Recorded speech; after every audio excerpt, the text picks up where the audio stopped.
Opponents of the practice say it will discourage victims from reporting abuse. The National Association of Insurance Commissioners has proposed a ban on this exclusion.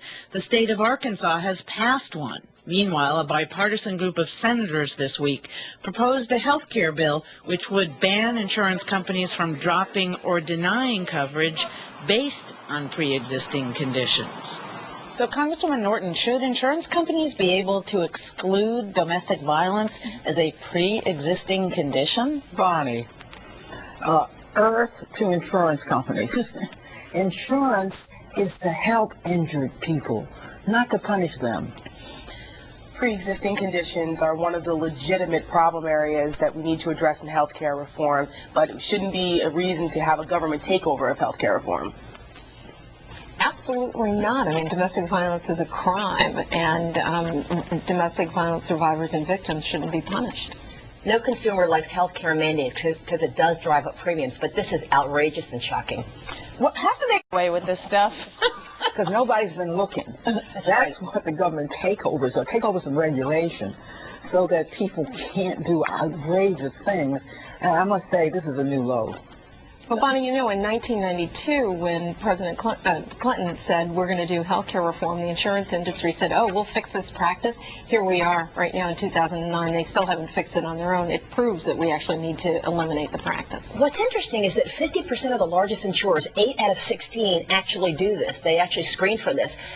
We keep talking about transparency in government, transparency in Congress. We need transparency as what's considered pre-existing. I was stunned when I was reading the why don't we need transparency and through a glass that says nothing, there is no such thing as a pre-existing condition? No, I agree with you. It's a huge, that is the biggest problem. You got the right and the left agreeing that if telling somebody because of their cancer treatments it's pre-existing, they should get no health care and basically, say, sorry, you're out of luck. It's absolutely wrong. But this, because you're a victim, you are victimized twice. I think it's criminal that they're doing this. Talk to me about the law in this situation, because there's certain, as we know, or as I learned in law school, there's certain things that the federal government does and certain regulations that's left to the states. And states have insurance commissioners, so it's largely been, a province of state law. Can't we just make at least part of insurance regulation federal law and stop the shenanigans? Well, as the conservative on this panel, I'm always cautious of federalizing things, and even though this is one of those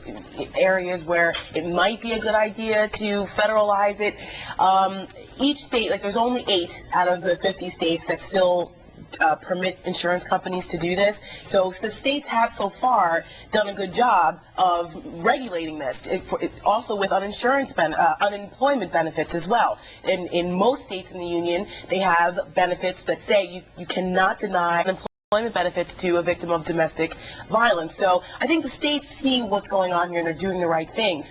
My mom has a myriad of health problems, and she has been uninsurable for years because of pre-existing conditions. So for me personally, it hits home as well, where pre-existing conditions have almost bankrupted my family. So I know that the Republicans are working hard at this aspect of what can we do to offset the pre-existing conditions with insurance companies through tax credits, through reverse tax credits, if you are, so that insurance companies do not drive the prices up, and figure out a way where we can balance that out and get rid of pre-existing conditions. For decades, there has been a huge fight between the National Association of Insurance Commissioners and federal regulators. It's a whole preemption issue. And as it stands right now, whether it's Blue Cross and Blue Shield or others, they're very much in favor of regulating this on a state-by-state basis.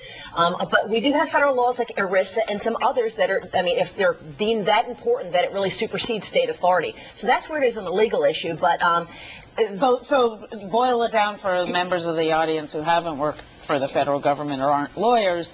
How far away will we ever be able to control some of the outrageous acts of the insurance companies on a federal level? Unless there is a huge groundswell from the public at large, I don't think it's going to happen. Well, it'll happen on pre-existing conditions. Will it happen in this health care reform? It'll happen in this health care reform, and health care reform is going to happen in this Congress this year. Well, I share that with my colleague.